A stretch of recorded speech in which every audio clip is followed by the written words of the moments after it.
Halloween, 1994. You haven't heard any more from this controller chick, huh? No, not a word.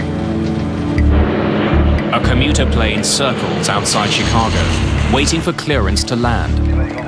Eagle Flight 184, descend and maintain 8,000. Down 8,000, Eagle 184.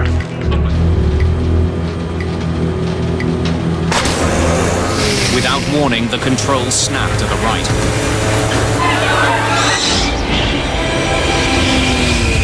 The plane plunges straight for the ground.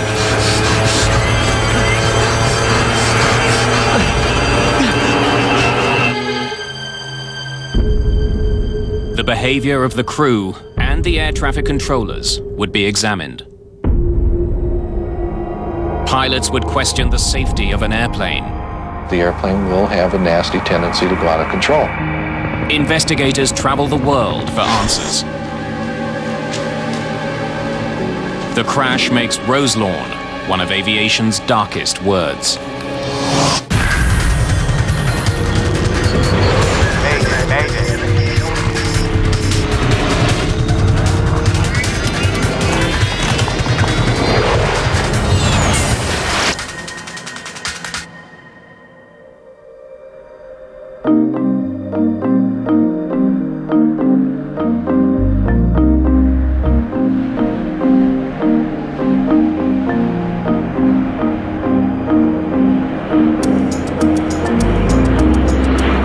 It's mid-afternoon on October the 31st, 1994. American Eagle Flight 4184 left Indianapolis, Indiana 15 minutes ago. It's heading to Chicago. There are 68 passengers and crew on board.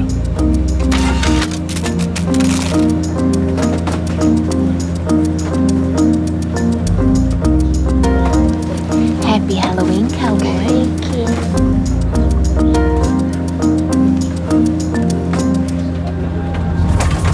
Flying through the clouds, the aircraft begins to experience some turbulence. I'm gonna keep them in their seats in this chop. No sense in taking chances. Captain Orlando Aguiar is in command of today's flight. It's supposed to be his day off. He volunteered for this flight to make extra money. His wife is expecting their second child. Let's see if we can get above this. Center, any chance Flight 184 can climb to 16,000?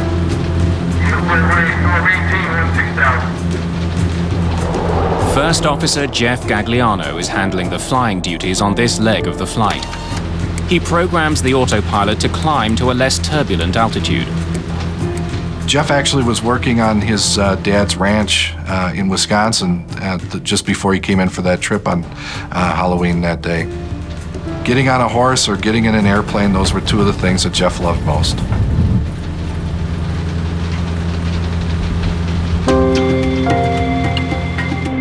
Flight 4184 is an ATR-72, a groundbreaking new aircraft built in France. Cost-efficient and comfortable, the plane has become popular on short runs. This flight is just one of 5 short hops the crew will be making today. It's Amanda Holberg's first day on the job as a flight attendant with American Eagle. She's paired with Sandy Modaf, a seasoned veteran.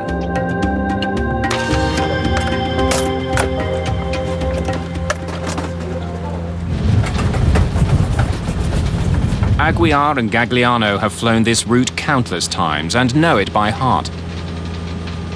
When you're flying from Indianapolis to Chicago, you're flying through some of the busiest airspace in the world. As Flight 4184 approaches Chicago O'Hare, the pilots begin the descent to 10,000 feet. Chicago Center, we have discretion down to 10,000. We're on our way down now. Eagle 184, right.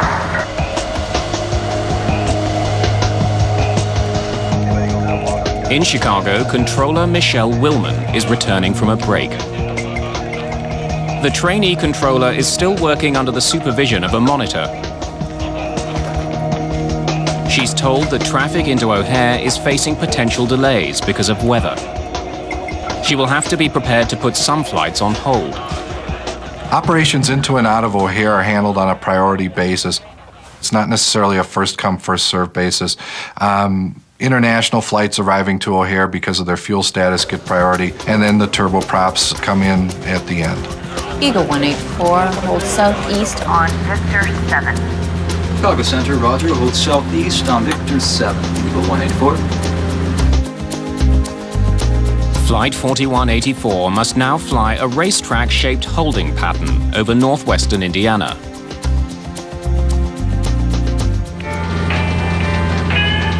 The crew has little to do as they wait for air traffic controllers to give them permission to land. Can I get you boys anything? I'm good. Stereo? Oh, you don't have a hard job. We do have it pretty easy. This thing gets a real high deck angle in these turns. Yeah. We're just wallowing in the air right now. You want flaps 15? We'll bring the nose down. Sure.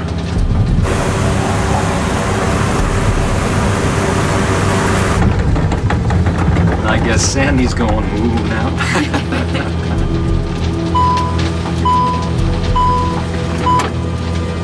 See y'all. All right.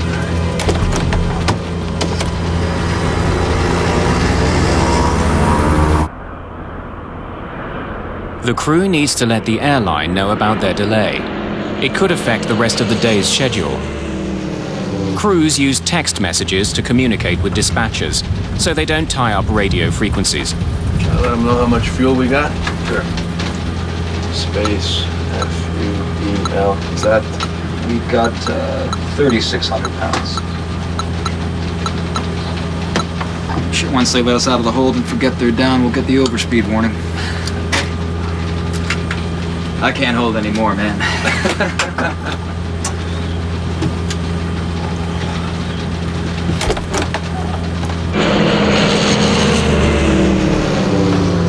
Just doing circles up here, yep. Yeah, we got plenty of gas. We can be up here. Here for a long while.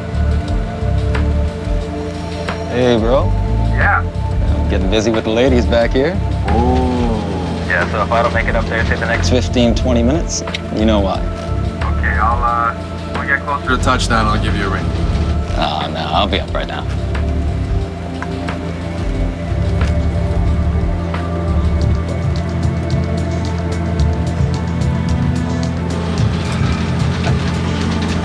You haven't heard any more from this controller chick, huh? No, not a word. Eagle Flight 184, descend and maintain 8,000. down 8,000, Eagle 184. Eagle Flight 184, should be about 10 minutes till you're cleared in. Thank you. The flight is allowed to descend. Are we out of the hole? No, just going down to 8,000. Then a warning. I knew we'd do that. The plane is going too fast to fly with its flaps extended. I was trying to keep it at 180. Gagliano retracts the flaps. There's a strange sound coming through the fuselage.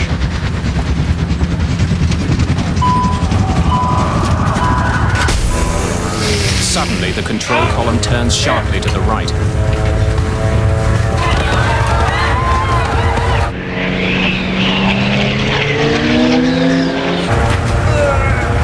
The controls won't budge.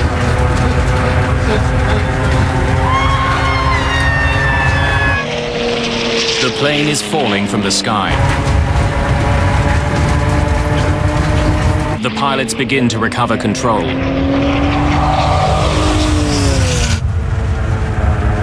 But then it happens again.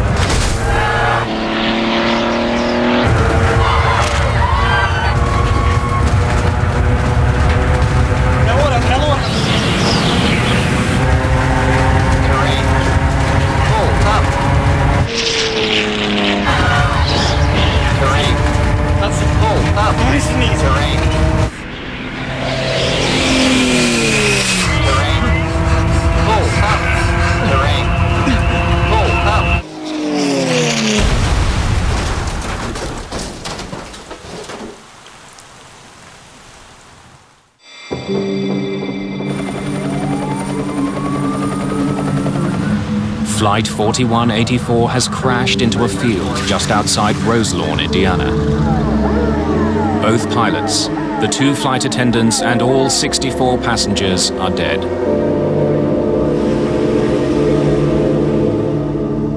The Roselawn crash would soon become one of the most important accidents in aviation history. It will lead investigators to new conclusions about a string of older crashes.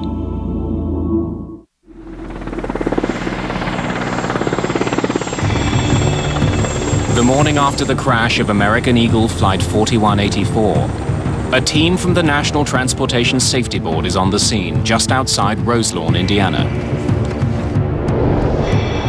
Greg Fife is the lead investigator. The morning that we arrived at the accident site, it was cold, it was overcast, it was one of those drizzly, dank days.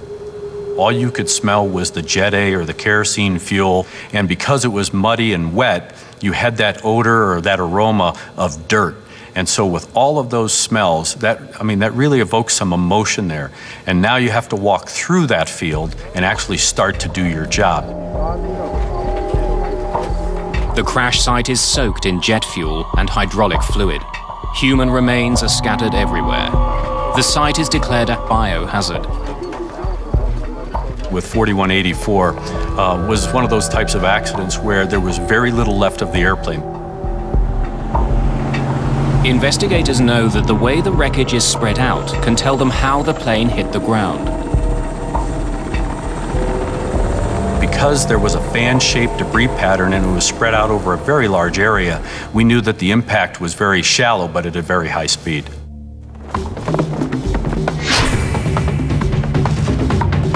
The airplane's 2 flight recorders are found intact in the tail.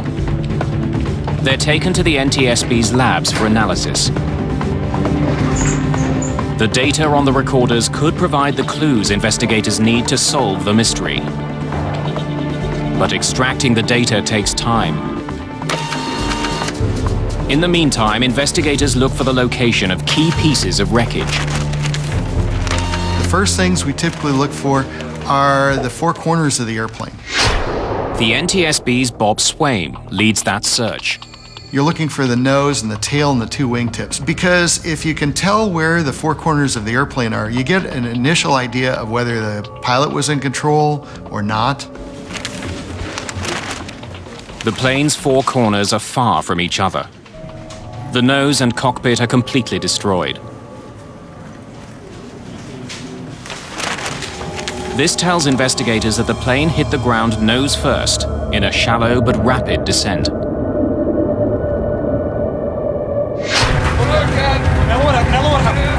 The fact that the plane wasn't in a steep descent on impact indicates that the pilots had some control in the final seconds before the crash.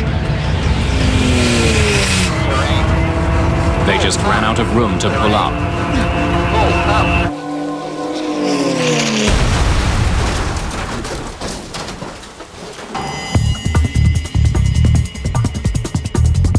Investigator Bob Swaim, meanwhile, has recovered some of the plane's instruments, including its attitude director indicator, also known as the artificial horizon. It's a key instrument that tells pilots if they're flying level. If it malfunctioned, it could have misled the crew and caused them to make mistakes. We had a pretty good idea of the attitude of the airplane at impact, so it would really help at that point to see if the pilots had the same view of the flight that we found as they hit the ground. Get the lights for me, please. A lot of the cockpit pieces use a fluorescent paint or something similar, and when they contact each other, little bits of the paint transfer. If we look at those with a black light, we can see things that the naked eye cannot see. There's a good imprint here. The force of the impact has left tiny scratches on the shattered instrument. Swaim discovers that the attitude indicator seems to have been working. Its final readings show the plane was leveling off. The instrument coincides with the plane's actual position on impact. It indicated that at least the flight instruments that the pilots would have been looking at were appropriate, they were proper. that the pilots had something to fly by. The discovery means that the pilots knew their plane was diving towards the ground. Investigator Greg Feith is getting a clearer picture of the flight's final seconds. Now he wants to know about the history of this flight before it fell from the sky.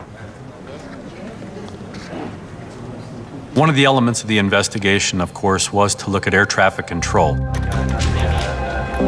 Eagle 184 holds southeast on... Feith learns that Flight 4184 had been in a holding pattern southeast of Chicago for 39 minutes before the crash. When we looked at the air traffic control records, we found that the flow rate, that is, the number of airplanes that were going into Chicago O'Hare at the time, had to be reduced because of the weather moving through the area. I do apologize for all the delays. One of the aspects that we found was that one of the controllers in the facility was relatively new. They were considered a trainee. Had an inexperienced controller put Flight 4184 in peril? Chief Investigator Greg Feith wants to know more about the weather conditions along the holding pattern. I want weather data, pilot reports, its atmospheric conditions, its Doppler radar, anything you can find.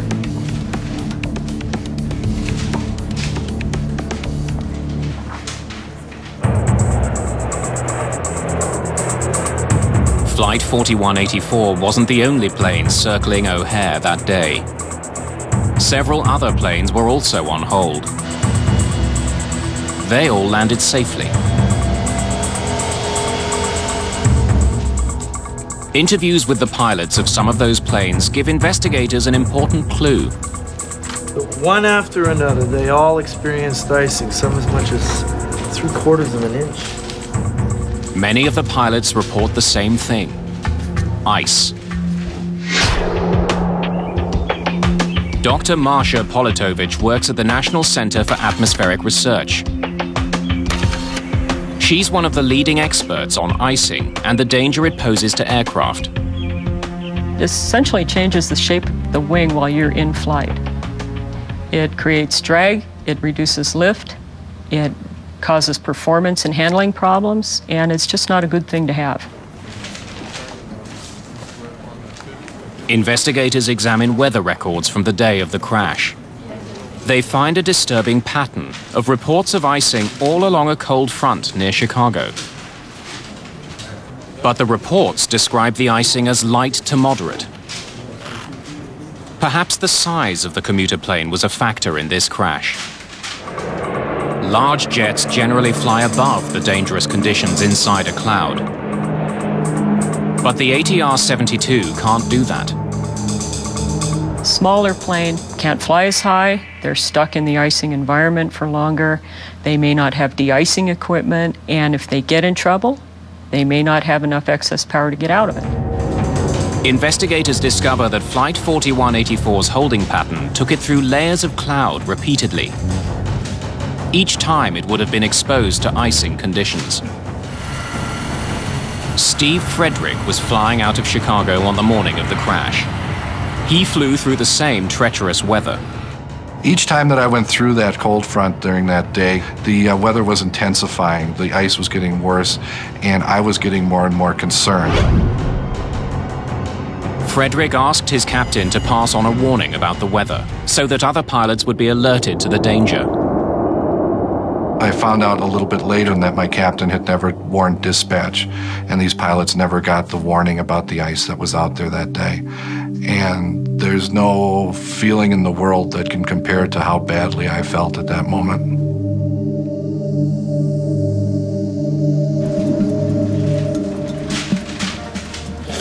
Greg Feith knows that controllers had put several other planes into a holding pattern near Chicago. But they all landed safely after coming out of the hold. This means the controller had not put Flight 4184 in jeopardy.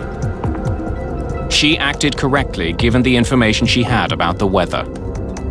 One of the issues about air traffic control is that the controllers can't just look at their radar screen and identify areas of precipitation or icing conditions readily. The controllers don't know that an airplane is sitting in icing conditions unless the pilot provides them with what they call a PIREP or a pilot report. So if the crew, in this case 4184, doesn't provide that information to the controller, then the controller doesn't know that an icing event actually is occurring out there. Fythe and his team wonder if the flight crew simply didn't realize they were flying into icy conditions.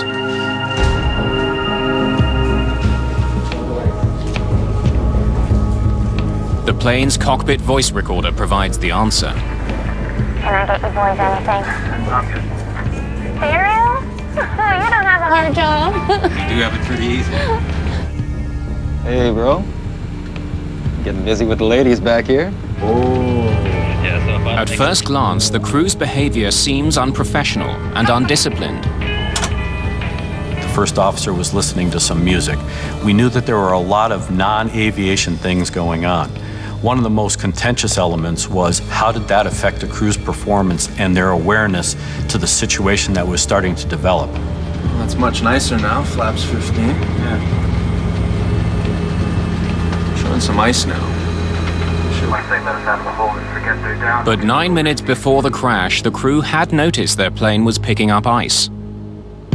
The pilots must have been aware they were flying through an area of aircraft icing. You haven't heard any more from this controller chick, huh? No, not a word. Then, 2 minutes before the accident, another remark draws the attention of investigators. Still got ice. I see what you mean.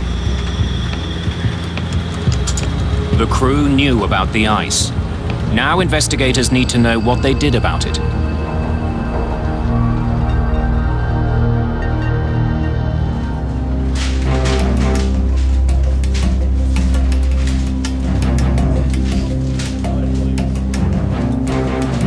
The ATR-72 is equipped with sophisticated de-icing devices. It's crucial to know what the crew did about the ice buildup on their wings. This time, the flight data recorder provides the answers. Almost 17 minutes before the crash, something sets off the master caution warning. It could signal a problem in one of the plane's systems. It could also mean the electronic ice detector is picking up the presence of ice. The flight data recorder shows investigators that in response to the alert, Captain Aguiar turned the plane's de-icing system to its maximum setting.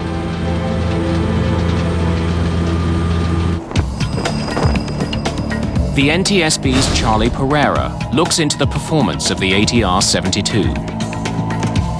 The icing alert system had sounded orally, and they heard it, and they activated protection systems on the airplane. And at the time of the accident, the de-ice systems were on. The flight data recorder shows that after he activated his de-icing system, Captain Aguiar also pushed the throttle forward slightly, increasing the plane's speed. This increased the speed of the air moving over the plane's wings, making it harder for ice to settle there. The pilots had done everything they could to deal with ice buildup on the plane. But were the anti-icing systems actually working?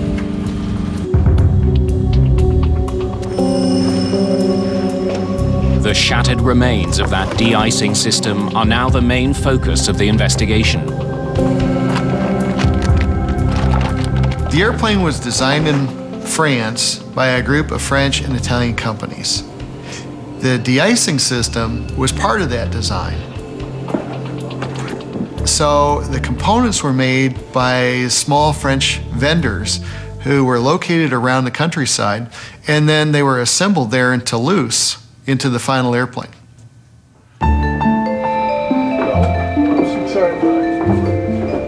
Bob Swaim arrives in France with pieces of the de-icing system. I brought some pieces from Flight 4184 to look at. The key component to the de-icing system is probably not the black rubber boot that you see on the airplane, but the timer that's inside the airplane, or the timers and the valves that control those boots. The force of the crash has left telltale markings called index marks. They show the position of the valves at the time of impact. Swaim compares them to the original blueprints. Does anything seem out of the ordinary? The trip to France has led to yet another dead end. There was nothing wrong with the plane's de-icing system. Thanks a lot, appreciate it. Thank you. Investigators are puzzled. Showing some ice now. If the crew knew they had ice on their wing and their de-icing system was working, why did the plane crash? Other pilots think they know the answer and decide to speak out.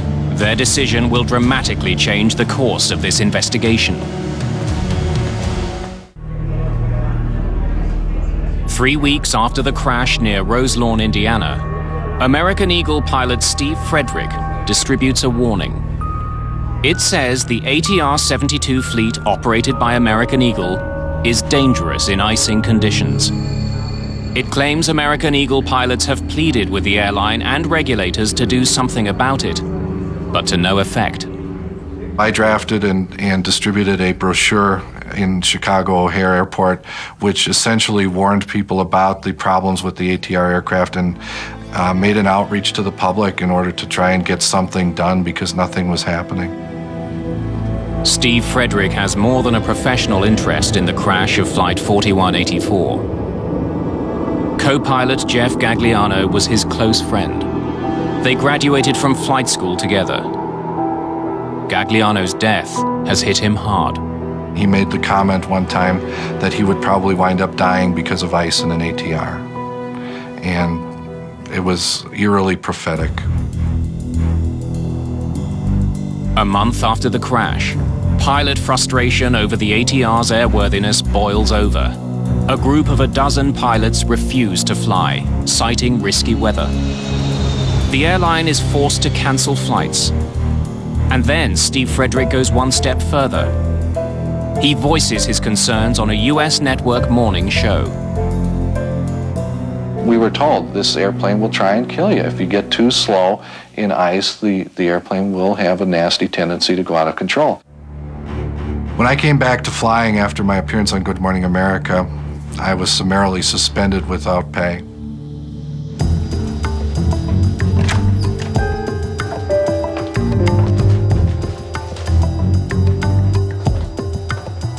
The public protest leads investigators to wonder if the ATR-72 has a deadly vulnerability to ice. Merci. Investigator Charlie Pereira visits the ATR's French manufacturer, Aerospatiale, to learn more about the plane's history.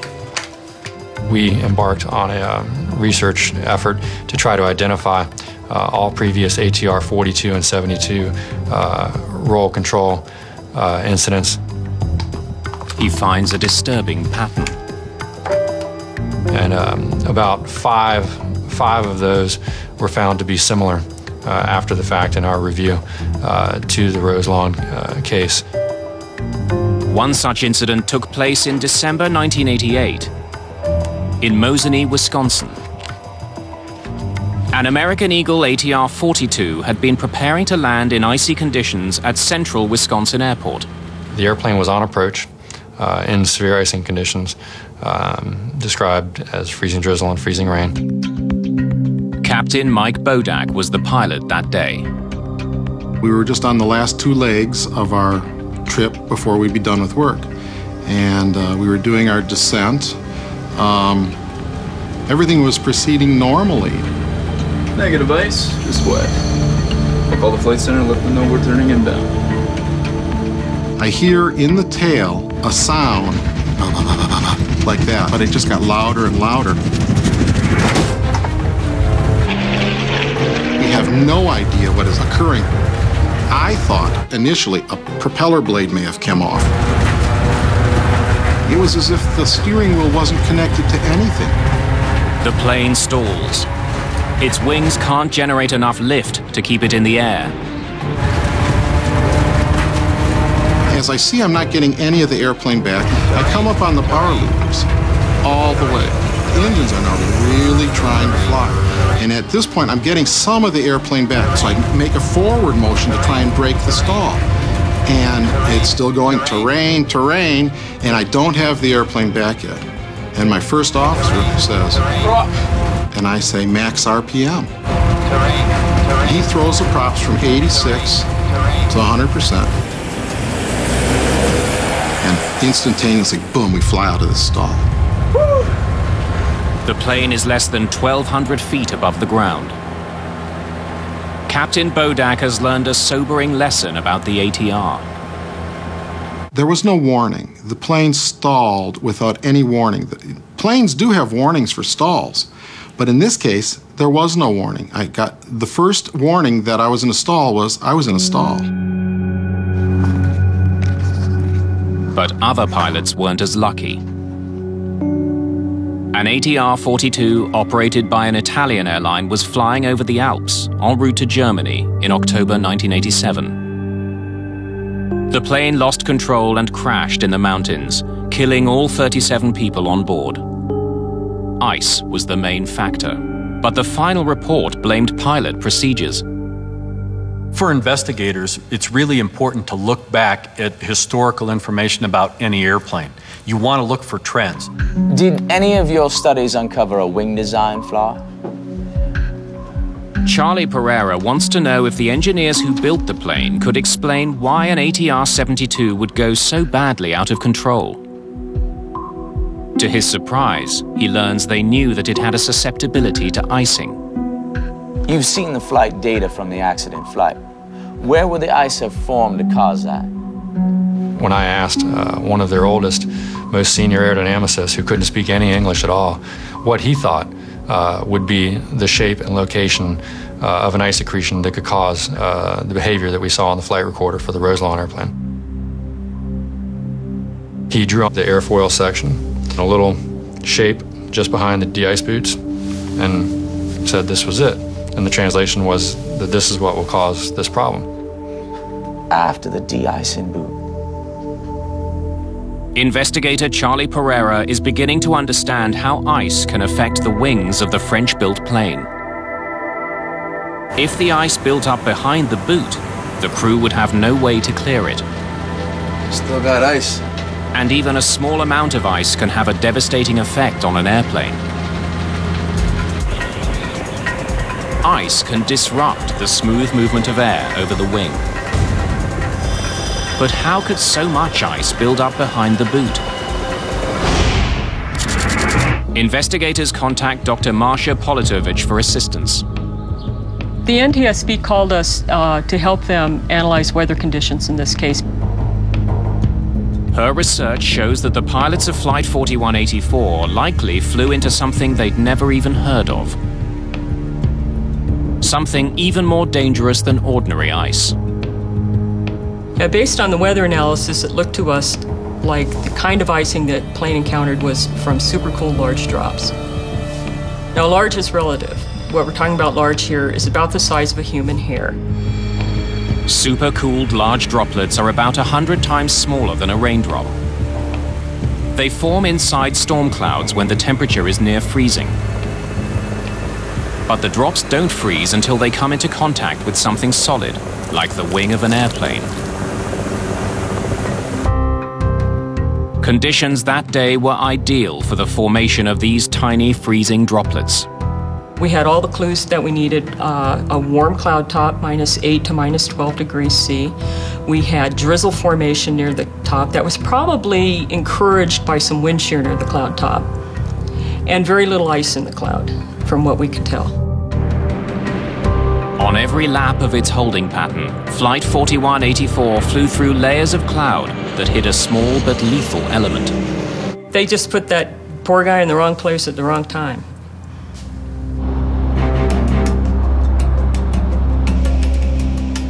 Investigators learned that supercooled large droplets have a distinctive way of accumulating on an aircraft wing. Ordinary ice accumulates on the leading edge of the wing, where de-icing boots can get rid of it easily. But SLD act differently. These supercooled drops hit the wing and slide back over it before freezing. This forms a ridge behind the boots, out of reach of the de-icing system. So as 4184 was flying in that type of environment, rather than the water droplet freezing on the protected surface of the de-ice boot, it actually ran behind the de-ice boot and froze on the metal surface. The pilots can't get a good view of their wings from the cockpit. They would have been utterly unaware of the danger taking shape. For the pilots, when they looked out their side window, they would see the outer portion of the wing. They definitely could not see the top of the wing where this ice ridge was starting to form.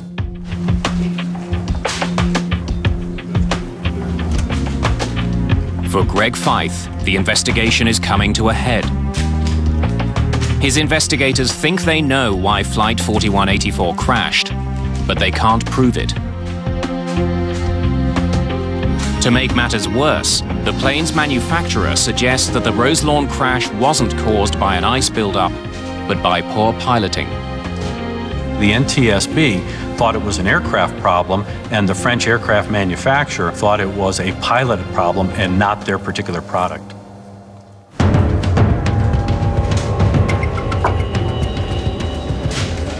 Feith wants to know if there had been problems with ice on ATR-built planes in the past.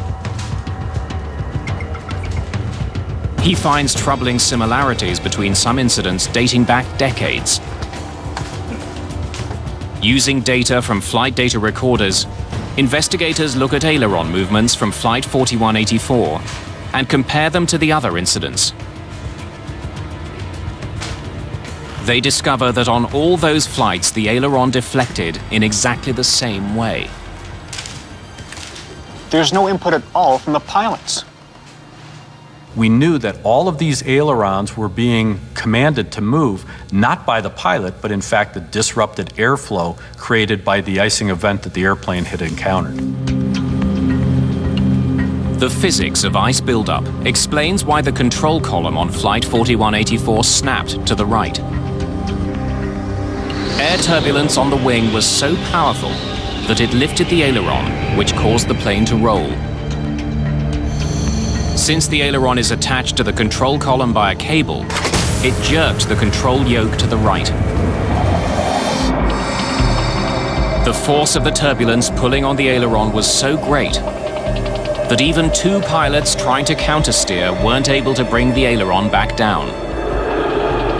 The forces were determined to be about 250 pounds, so for the pilot it would have been trying to roll against 250 pounds of aerodynamic force.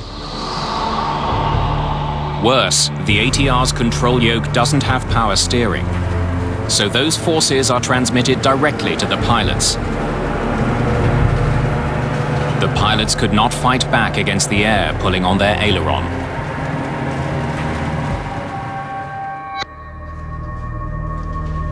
For Chief Investigator Greg Feith, supercooled water droplets that left a ridge of ice on the wings are now the prime suspect. But how to prove it? Now the real analysis began because we had to understand what was going on in flight with the airplane. We had good flight data recorder information. It only told us what happened, didn't tell us why it happened. We had to try and model this icing event some way. At the time of the crash, NASA was just beginning to study the effect of supercooled large droplets on airplanes.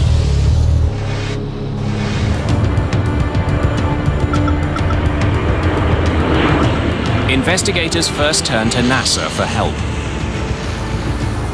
Together, they launch a daring experiment. They use a US Air Force tanker plane to create a cloud of supercooled water droplets. An ATR-72 flies behind the tanker. Yellow dye in the water shows investigators how the droplets cover the plane. The test should solve the final mystery. How had ice caused Flight 4184 to go so badly out of control? One of the primary purposes of flying the ATR-72 in behind the tanker was to understand how the ice accumulated on the airplane, but more importantly, the effect of that ice in varying configurations of the airplane on the flight control surfaces, that is, the ailerons. Investigators make a startling discovery. A seemingly harmless action meant to increase comfort on the plane may have led to disaster.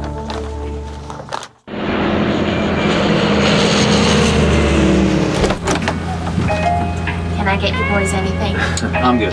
While American Eagle Flight 4184 was holding, Captain Orlando Aguiar notices that the nose is tipped quite high. This thing gets a real high deck angle in these turbines. Yeah. Captain Aguiar knows that the plane's high nose angle was producing an uncomfortable tilt in the passenger cabin. You want flaps 15? We'll bring the nose down. Sure. Extending the flaps would have the effect of lowering the plane's nose, making the ride more comfortable. I guess Sandy's going ooh now. When investigators duplicated this maneuver, they found that it had a dramatic effect on where the ice ridge formed on the plane's wing. The flaps made the icing problem even worse. By exposing more of the upper surface of the wing to the oncoming water droplets. And that's one of the reasons why we got the ridge of ice where we got it, was because of the flaps 15 configuration. That's much nicer now, flaps 15. Yeah. The crew of Flight 4184 is unaware that a ridge of ice, more than a centimeter high, has built up on the surface of their wings.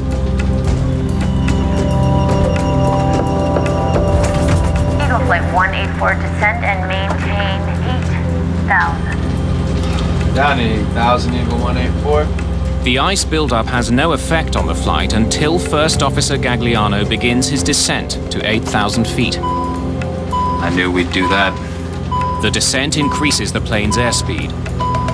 This triggers a warning from the flight computer telling the crew they're flying too fast with the flaps extended. I was trying to keep it at 180. Gagliano now retracts the flaps. But the routine gesture has a dramatic effect on the plane's aerodynamics. When they retracted the flaps as they started their descent down to 8,000 feet, the airplane pitched back up into a very nose-high attitude. Airflow over the ice-laden wing was disrupted when the nose lifted back up.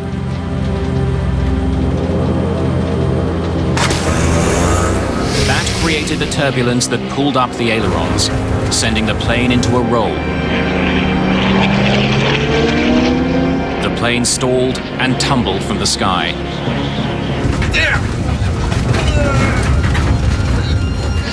Had this crew had about 2,000 to 3,000 more feet of altitude, there's a high probability that they would have been able to salvage or recover the airplane before it struck the ground.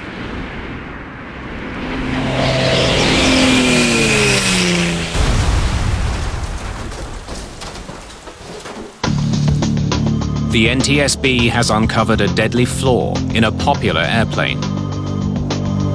There's a growing concern that unless something is done, this kind of accident would soon happen again. Investigators conclude that problems with the ATR's wing design make it vulnerable to this menace.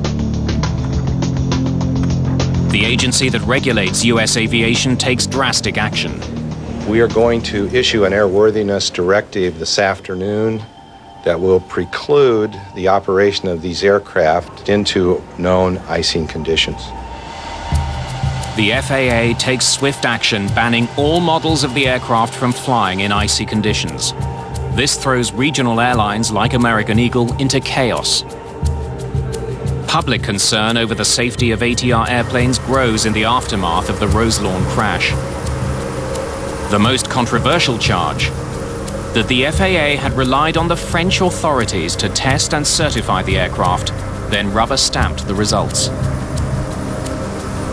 Therefore, the ATR-72 was never really tested by the FAA in any way, shape, and form as though it was manufactured here. The plane's French builder proposes to fix the problem by making the de-icing boots wider so they cover a larger part of the wing.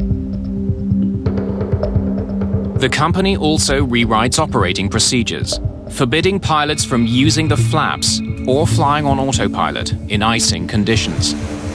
In response, the FAA issues an amendment to their earlier directive, loosening operating restrictions on the ATRs. Most airlines decide not to take any chances. They move their ATRs to the south, where a warmer climate would reduce the risk of ice.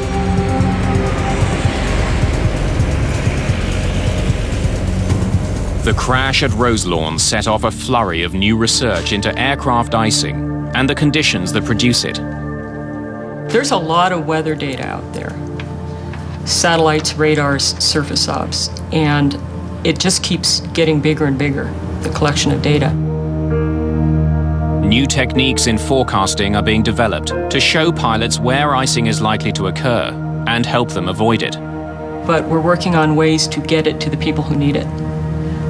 Dispatchers at airlines, meteorologists at airlines, and now even into the cockpit itself. Many of those changes will take time to come into effect. Pilots like Steve Frederick think that time will cost lives. The problem that exists is that there is no technology available today to the pilots or anyone on the ground to accurately forecast or predict where these situations of bad ice are going to occur. Once these airplanes have been exposed to the bad ice, it's too late because these are no longer airline pilots, they're test pilots, and that airplane can fall out